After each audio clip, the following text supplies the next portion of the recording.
नमस्कार। आज जैसा कि आनंद जी ने बताया, आज हमारी कैबिनेट की बैठक थी। कुछ महत्वपूर्ण निर्णय उसमें हुए हैं, आपकी जानकारी में मैं देता हूं। मित्रों,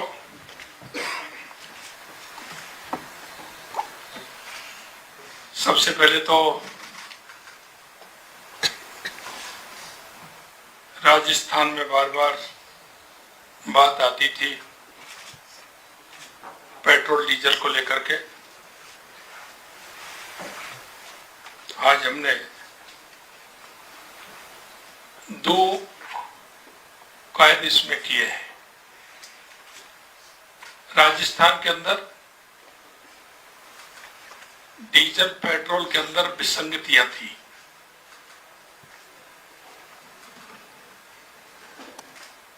और विसंगतियां ये थी कि जयपुर जिला,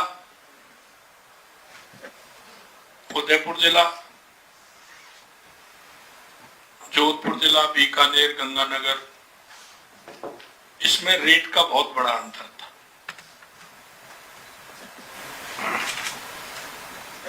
राजस्थान में डीजल में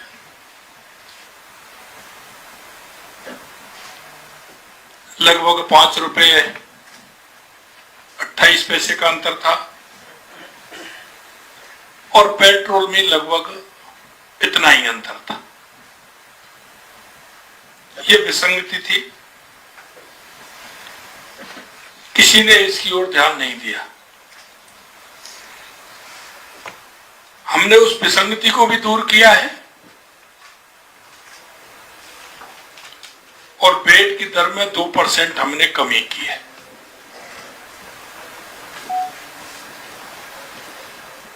हमारा ये जो विसंगति, क्योंकि सबसे ज्यादा महंगा डीजल हमारे बॉर्डर के क्षेत्र में मिलता था, चाहे वो गंगानगर हनुमानगढ़ हो, जोधपुर जालौर हो, या हमारा उदयपुर का क्षेत्र हो, या कोटा का क्षेत्र हो। वहां के हमारे जो पेट्रोल पंप थे, क्योंकि डीजल दूसरे प्रदेश से लाते थे तो उनकी भी सेल कम थी, तो हमने इसे देखते हुए और महंगाई से राहत देने के लिए हमने जिस तरह से सिलेंडर हमने 450 रुपए में किया था, वही मोदी जी की गारंटी हमने पेट्रोल डीजल की वेट दर 2% की कमी करने तथा ऑयल मार्केटिंग कंपनी द्वारा युक्ति संगत करने के फलस्वरूप प्रदेश में पेट्रोल में 1 रुपये 40 पैसे से लेकर के 5 रुपये 30 पैसे तक कम होगा पेट्रोल के अंदर। इसी प्रकार डीजल में 1 रुपये 34 पैसे से लेकर के 4 रुपये 85 पैसे तक कम होगा। जहां पहले ज्यादा था वह कम होगा और उस विसंगतियों को भी दूर किया है और हमने डीजल पेट्रोल सस्ता भी किया है।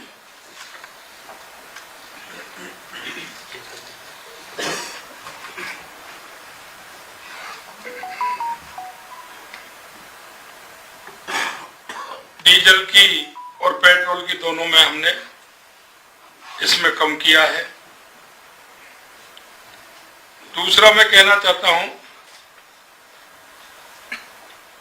कि हमारी केंद्र सरकार के कर्मचारियों के अनुरूप हमने 4% महंगाई भत्ते की बढ़ोतरी की है। इसमें 1 जनवरी 2024 से 50% महंगाई भत्ता देय होगा।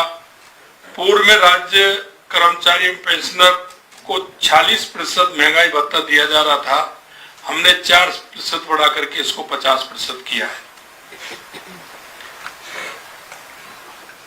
हमारे इस निर्णय का लाभ लगभग 8 लाख कर्मचारियों एवं 4,40,000 पेंशनर्स को मिलेगा। बढ़े हुए महंगाई भत्ते का लाभ राज्य कर्मचारी व पेंशनर्स के अतिरिक्त पंचायत समिति तथा जिला परिषद के कर्मचारियों को भी देय होगा।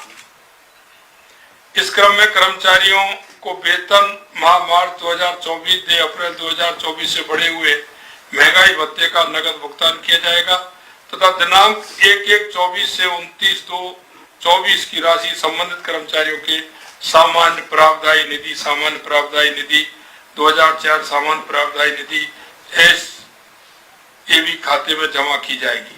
राज्य कर्मचारियों को संबल देने के लिए राज्य सरकार इस बढ़ोतरी पर सालाना करीब 1640 करोड़ रुपए का इस पर व्यय आएगा। इसी तरह से डीजल में हमारा जो है कल 15 तारीख से सुबह 6 बजे पेट्रोल डीजल की रेट कम हो जाएगी और इसका लगभग 1500 करोड़ रुपए का भार राज्य सरकार पर आएगा। मित्रों,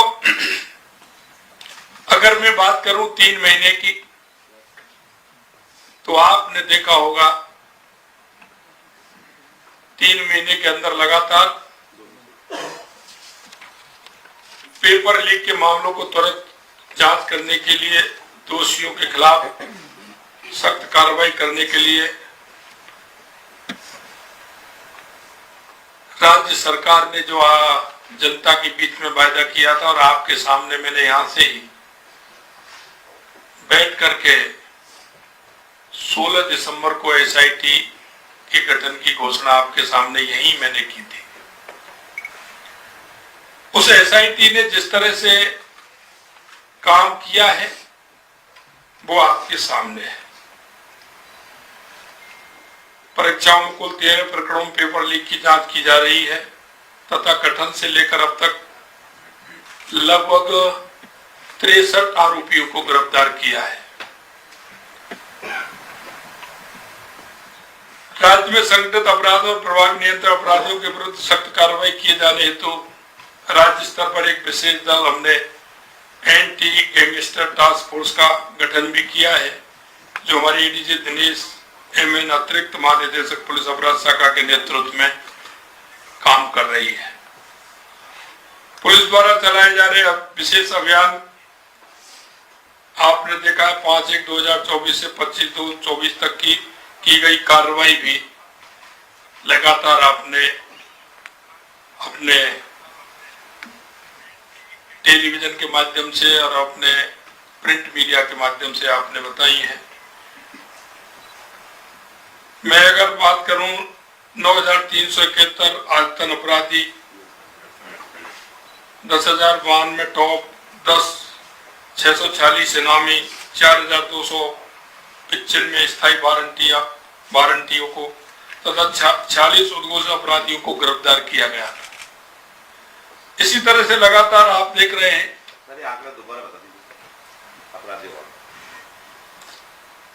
9,371 आयतन अपराधी, 1,092 टॉप, 646 इनामी, 4,295 स्थायी वारंटी और 46 उद्घोषित अपराधियों को गिरफ्तार किया। अवैध बजरी खनन के 602 प्रकरण दर्ज कर 420 व्यक्तियों को गिरफ्तार किया एवं 45,893 टन अवैध बजरी जब्त की गई। अवैध शराब के 3118 प्रकरण दर्ज किए, 2921 व्यक्तियों को गिरफ्तार एवं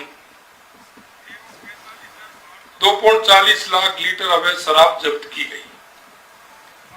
इसी तरह मादक पदार्थों के विरुद्ध 619 प्रकरण दर्ज कर 732 व्यक्तियों को गिरफ्तार किया, 57.51 करोड़ रुपए के मादक पदार्थ जब्त किए।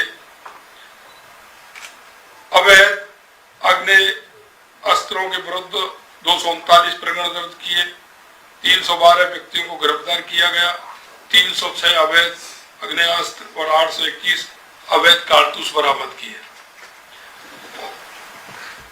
सभी पुलिस स्टेशनों में महिला डेस्क स्थापित करने के क्रम में शेष रहे 174 पुलिस थानों में भी महिला डेस्क की स्थापना कर महिला पुलिस कर्मियों की नियुक्ति की जा चुकी है। यही नहीं मित्रों, बीट सिस्टम है, उसको भी हमने प्रभावी बनाया है। उसको प्रभावी बनाने के लिए हमने साधन संसाधन की बात हमने उनसे कही है। नवीनतम फोटोग्राफर को संकलित करते हुए अपराधियों को प्रोफाइल कर बीट सिस्टम को और अधिक प्रभावी बनाने का कार्य प्रारंभ किया है।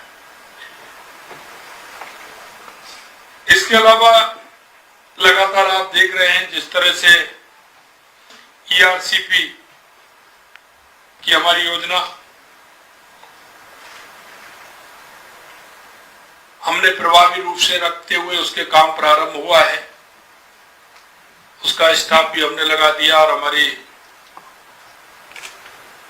जमीन अधिग्रहण की कार्रवाई भी प्रारंभ करने का हमें निर्देशित किया है। ये काम भी हमारा आगे बढ़ा है। जैसा कि आपको पता है, उक्त लिंक परियोजना के द्वारा राजस्थान में पेयजल उद्योग हेतु जल राज्य में 13 जिले मानी 21 जिले वर्तमान के, उनको पीने का पानी भी मिलेगा और 2,80,000 हेक्टेयर सिंचाई का भी, और हमारे बीच में रास्ते में पड़ने वाले बांधों को भी उससे भराया जाएगा।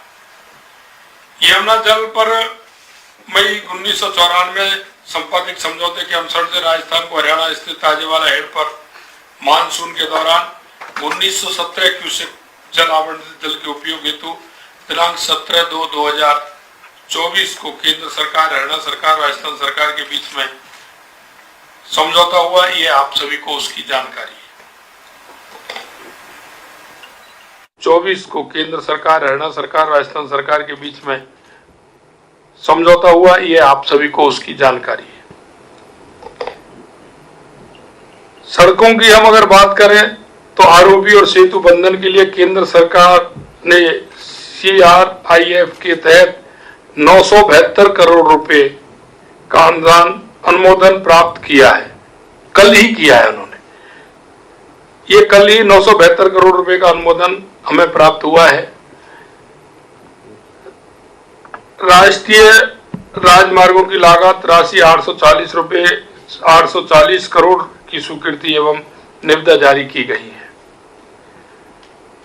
वित्तीय प्रोत्साहन योजना के तहत पिछले 8 माह से लंबित 883 किलोमीटर के 297 कार्य राशि 119.77 करोड़ रुपए की स्वीकृति वर्तमान सरकार के प्रयासों से दिनांक 21/2/2024 को जारी की गई थी। मित्रों, मैं कहना चाहता हूं कि हमने हर विधानसभा के अंदर 5 करोड़ रुपए की सड़कों के निर्माण के लिए हमने स्वीकृति प्रदान की है। हर विधानसभा में 5 करोड़ रुपए की सड़कों की स्वीकृति हमने प्रदान की है। यही नहीं, 3 करोड़ रुपए की राशि हमने अस्पताल,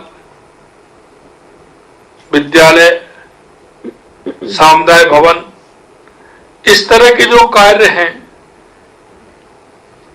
पशु औषधालय, इसके लिए हमने 3 करोड़ रुपए जहाँ जर्जर हैं, बना हुआ नहीं है, उसके लिए हर विधानसभा में हमने 3-3 करोड़ रुपए आवंटित किए। उनकी भी हमने स्वीकृति राशि की है। आप देख रहे हैं जिस तरह से बिजली के क्षेत्र में हमने 1,60,000 करोड़ का MOU किया है।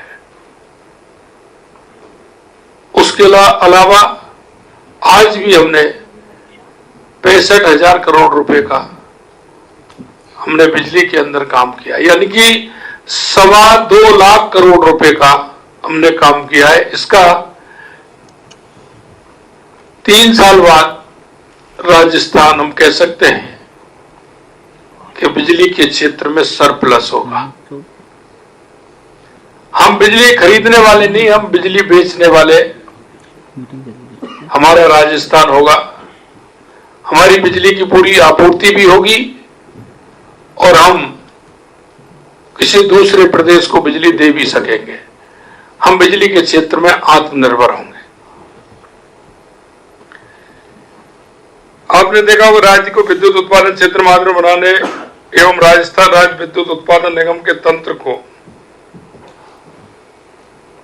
सुदृढ़ करने के लिए माननीय मुख्यमंत्री राजस्थान, माननीय केंद्रीय कोयला मंत्री भारत सरकार, माननीय केंद्रीय ऊर्जा मंत्री भारत सरकार की उपस्थिति में Rajasthan Rajya Vidyut Utpadan Nigam Limited, NTPC Limited, NTPC Green Energy Limited, Coal India Limited एवं एनएलसी इंडिया लिमिटेड के मध्य दिनांक 10/3/2024 को 3325 मेगावाट की थर्मल परियोजनाएं एवं 28,500 मेगावाट की अक्षय ऊर्जा परियोजना संयुक्त उपक्रम के तहत स्थापित करने के लिए एमओयू किया गया था।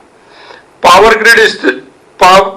ग्रिड कॉरपोरेशन के साथ राज्य में प्रसारण तंत्र को सुदृढ़ एवं विकसित करने के लिए संयुक्त उपक्रम में 26.74 शेयर धारिता के अनुपात में स्थापना हेतु एमओयू किया गया, जिसके तहत 10,000 करोड़ रुपए का निवेश होगा। राजस्थान ऊर्जा विकास निगम एवं एसजेवीएन के मध्य 600 मेगावाट सौर ऊर्जा परियोजना से बिजली की आपूर्ति के लिए पावर परचेज एग्रीमेंट पर हस्ताक्षर किए गए।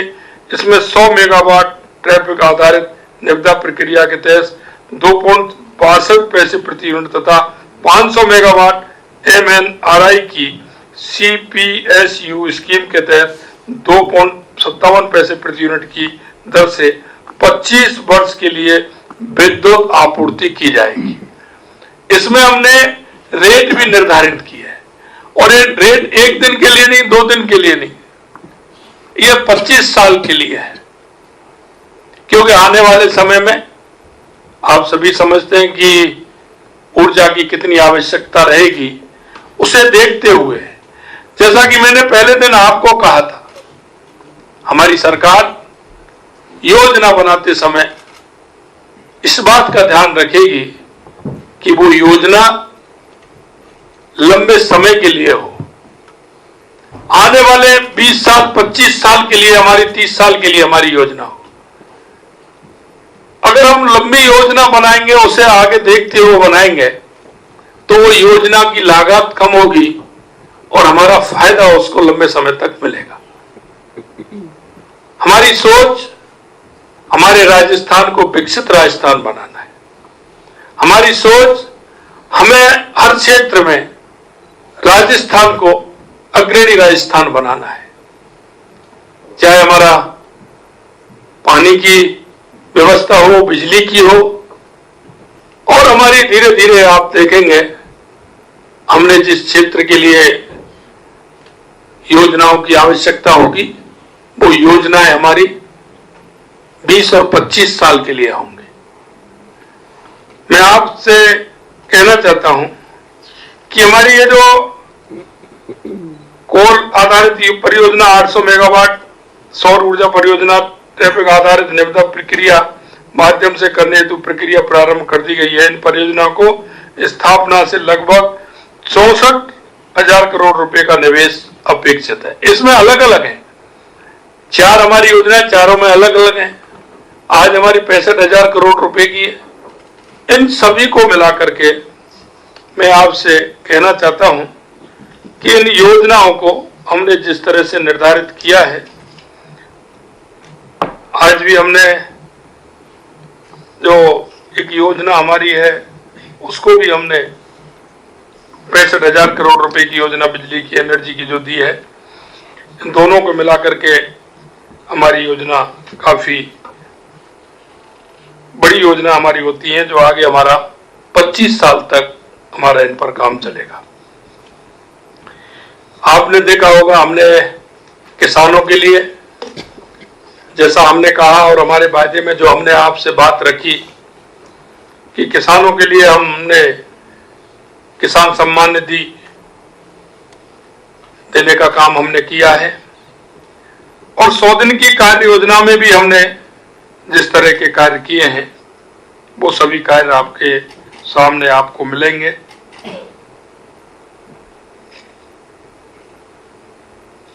जैसा कि हमने कहा कि हम आंगनबाड़ी कार्यकर्ता, आशा सहयोगिनी, पंचायत के जनप्रतिनिधि, नगर निकाय के जनप्रतिनिधि, उनको 10% वेतन बढ़ाने का काम करेंगे तो उनका वेतन भी हमने बढ़ाया है। किसानों को यही नहीं, सम्मान निधि के अलावा हमने गेहूं पर 125 रुपए एमएसपी बढ़ाने का काम किया है। अगर मैं आपसे ये कहूं कि पिछली सरकार को अगर आप देखेंगे 3 महीने के कार्य को और हमारे 3 महीने का कार्य का आंकलन करेंगे तो आपको एक बहुत बड़ा अंतर उसमें मिलेगा। हम विश्वास इसी पर करते हैं कि देश के प्रधानमंत्री सम्माननीय नरेंद्र मोदी जी कहते हैं वो करते हैं। भारतीय जनता पार्टी जो कहती है वो करती है। हमने जनता के बीच में जो वायदे किए हैं हम उस एक एक वायदे को समय से पहले पूरा करेंगे। देश के यशस्वी प्रधानमंत्री नरेंद्र मोदी जी के नेतृत्व में जो जनता को विश्वास है कि मोदी जी जो कहते हैं वो करते हैं और करते हैं वो ही कहते हैं। हमारी ये डबल इंजन की सरकार राजस्थान के अंदर उन सभी वायदों को समय पर पूरा करेगी, ये हम आपको विश्वास दिलाते हैं। 3 महीने के कार्य बहुत हैं, आपको उसकी सूची निश्चित रूप से हमारे मीडिया विभाग से मिलेगी। हम आपको पूरी सूची, क्योंकि बड़ी है, हम आपको उसको देने वाले हैं। और मैं आपसे इतना ही कहना चाहता हूं मित्रों, क्योंकि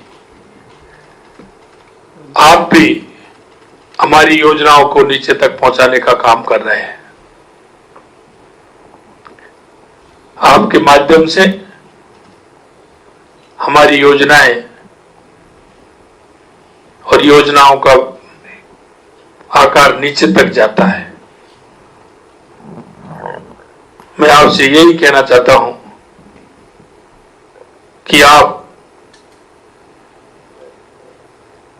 जो माननीय यशस्वी प्रधानमंत्री नरेंद्र मोदी जी कहते हैं हमारी सरकार उस पर खरा उतरेगी और हमने जो आप जनता के बीच में जो वायदे किए हैं उनको हम पूरा करेंगे। बहुत बहुत धन्यवाद। भजनलाल जी, पेट्रोल डीजल समान पूरे राजस्थान में एक समान रहेगा? एक मिनट। बहुत बहुत धन्यवाद सम्माननीय मुख्यमंत्री जी एवं उप मुख्यमंत्री जी, बहुत बहुत धन्यवाद, आपका आभार।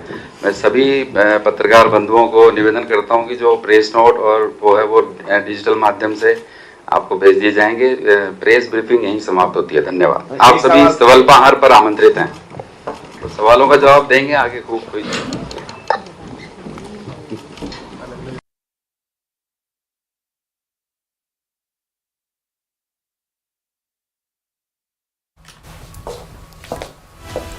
मुख्यमंत्री भजनलाल शर्मा की प्रेस कॉन्फ्रेंस कैबिनेट की बैठक में लिए गए फैसलों की जानकारी दी और इस फैसले में महत्वपूर्ण बात यह कि पेट्रोल और डीजल की वैट दरों में कमी कर दी गई है 2% की। इसका सीधा असर आपकी जेब पर राहत के जरिए पड़ेगा और पेट्रोल और डीजल अब सस्ता होने जा रहा है। दूसरी बड़ी बात यह कि डीए में 2% की जो राज्य कर्मचारी हैं वो बढ़ोतरी के पेट्रोल के दाम ₹1.40 लेकर ₹5.30 तक सस्ते होंगे, कम हो जाएंगे। डीजल के रेट भी ₹1.34 प्रति लीटर से लेकर ₹4.84 तक सस्ते हो जाएंगे। और वहीं राज्य कर्मचारियों की बात करें तो बढ़ोतरी की गई है डीए में, यानी कि 4% बढ़ाई गई है केंद्र सरकार की तरफ से भी। डीए में यानी राज्य केंद्र कर्मचारियों के लिए 4% की बढ़ोतरी की गई थी। तो उसी क्रम में अब राज्य सरकारें, जब केंद्र सरकार डीए बढ़ाती है तो राज्य सरकारों के ऊपर भी यह फैसला लेना होता है। और कैबिनेट की बैठक जो आज हुई उसके बाद से बड़ा फैसला यह लिया गया कि डीए में 4% की बढ़ोतरी की गई है। वैट को लेकर अभी 2 दिन पहले ही राजस्थान में जिस तरह से हड़ताल किया गया, वैट दरों को कम करने की मांग की गई और उस पर अहम फैसला लिया गया। यह भी बता दें कि 18 जनवरी को इसके पहले कैबिनेट सरकार की यानी कि भजनलाल सरकार की पहली कैबिनेट बैठक हुई थी जिसमें बड़े फैसले लिए गए थे। आरएस जैसी बड़ी परीक्षा के जो मुख्य परीक्षा है उसकी डेट बढ़ाने के फैसले लिए गए थे। साथ ही पिछले सरकार जो थी उसके कार्यकाल की पिछले 6 महीने के कार्यकाल को देखने का फैसला लिया गया था। मीसा जो पेंशन्स थी उनको बढ़ाने का काम किया गया था। और जब दूसरी बैठक हुई तो इस दूसरी बैठक में बड़े फैसले लिए गए हैं, चाहे वो फिर हम बात करें वैट की दरों को लेकर या फिर डीए को लेकर। रविंद्र जी, तो आज जो बड़े फैसले हुए हैं इस कैबिनेट की मीटिंग में, उनकी जानकारी आपके टीवी स्क्रीन पर एक-एक करके आ रही है। सरप्लस बिजली का उत्पादन राजस्थान करेगा और बिजली उत्पादन के जरिए आत्मनिर्भर बनेगा राजस्थान। 2 लाख करोड़ का निवेश भी राजस्थान को मिलने वाला है। इसकी पूरी तैयारी कर ली गई है। गेहूं पर किसानों के राहत की बात, ₹150 एमएसपी को, मिनिमम सपोर्ट प्राइस को बढ़ा दिया गया है। हर विधानसभा क्षेत्र में 5 करोड़ की लागत से सड़कें बनेंगी, सड़कों का जाल बिछेगा। हर विधानसभा में 3 करोड़ की लागत से अस्पताल बनेंगे। इसके अलावा जो फैसला लिया गया आज की इस बैठक में, ऊर्जा के क्षेत्र में आत्मनिर्भर बनेगा राजस्थान। इसकी तैयारी, इसका रोड मैप सरकार ने तैयार किया है और सरप्लस बिजली का उत्पादन करते हुए बाकी जगहों पर इस बिजली को बेचा जाएगा, जिससे राहत मिलेगी और वित्तीय स्थिति राजस्थान की और बेहतर होगी। ये सारी जानकारी मुख्यमंत्री की तरफ से आज की कैबिनेट की बैठक में लिए गए फैसलों पर दी गई। क्या मुख्य बातें हैं, सुनते हैं। ₹1.40 से लेकर के ₹5.30 तक कम होगा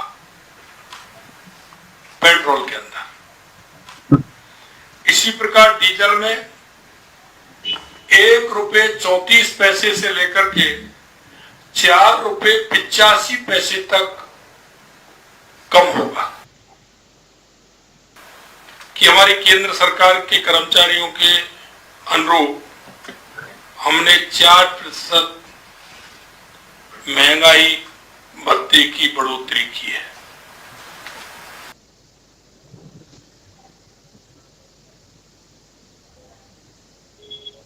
तो आपने सुना कि क्या कुछ कहा है सीएम भजनलाल ने अपनी कैबिनेट बैठक के बाद प्रेस कॉन्फ्रेंस में। बिल्कुल, और चूंकि मेगा एग्जिट पोल भी चल रहा है और सरकार के ये बड़े